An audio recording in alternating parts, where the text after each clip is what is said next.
ሁሌም ቢሆን ለጤና ተመራጭ የሚሆነው የተፈጥሮ ይዘት ያላቸው ወይም ያልተቀነባበሩ የምግብ አይነቶች ሲሆን በፋብሪካ የተቀነባበሩ ምግቦች ከጤና አንጻር መጠናቸው የተገደበ ቢሆን ይመረጣል። ምክንያቱም የተፈጥሮ ይዘት ያላቸው ምግቦች አዎንታዊ ጎንን ስንመለከት አንደኛው በንጥረ ነገር የበለጸጉ ናቸው።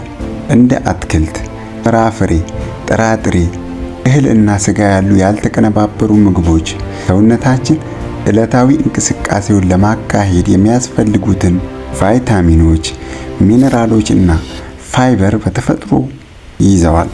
ሁለተኛው ለምግብ ስብስብ ወይም ለዳይጀስቲቭ ሲስተም ጠቃሚ ሲሆኑ በውስጣቸው ያለው ከፍተኛ የፋይበር መጠን አንጀት እንዲጸዳ እና የምግብ መፈጨት ሂደት እንዲፋጠን ይረዳሉ። ሶስተኛው ስር የሰደዱ በሽታዎችን ይከላከላሉ። የተፈጥሮ ምግቦችን ማዘውተር ለስኳር፣ ለደም ግፊት፣ ለልብ ህመም እና ለከፍተኛ ውፍረት የመጋለጥ ዕድልን በእጅጉ ይቀንሳሉ።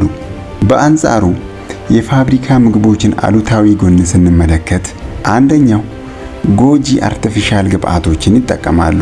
የፋብሪካ ምግቦች እንዳይበላሹ ጣዕማቸው እንዲጨምርና ቀለማቸው እንዲያምር ከፍተኛ መጠን ያለው ጨው፣ ስኳር፣ የኬሚካል ማቆያ ወይም ፕሪዘርቫቲቭ እና ጤናማ ያልሆነ ቅባት ወይም ትራንስፋትን ይጨመርባቸዋል። ሁለተኛው ንጥረ ነገራቸው የተቀነሰ ሲሆን በፋብሪካ መሰናዳት ሂደት ውስጥ የብዙ ምግቦች የተፈጥሮአዊ ቫይታሚን እና ፋይበር ይወገዳል። ሶስተኛው ሱሰኝነትና አላስፈላጊ ውፍረትን ያስከትላሉ።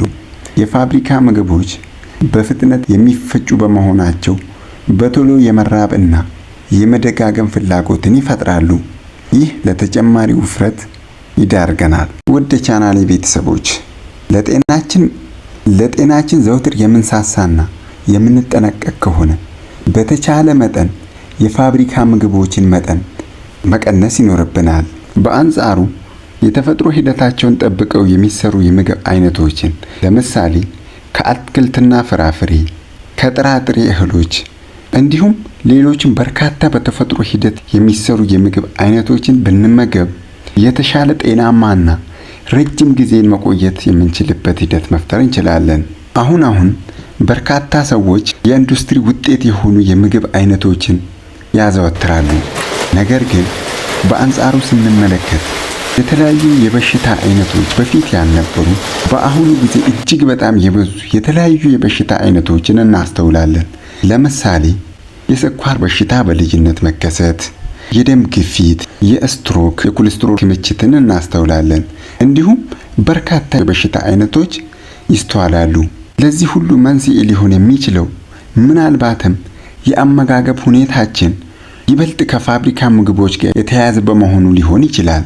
ውድ የቻናሌ ቤተሰቦች ከዚህ ቪዲዮ አንዳች ቁም ነገርን ከተማራችሁ ይህንን ፔጅ ላይክ፣ ዘወትር ለጤና ጠቃሚ የሆኑ መረጃዎችን እንድናደርስላችሁ ሰብስክራይብ በማድረግ ቤተሰብ ሁኑ።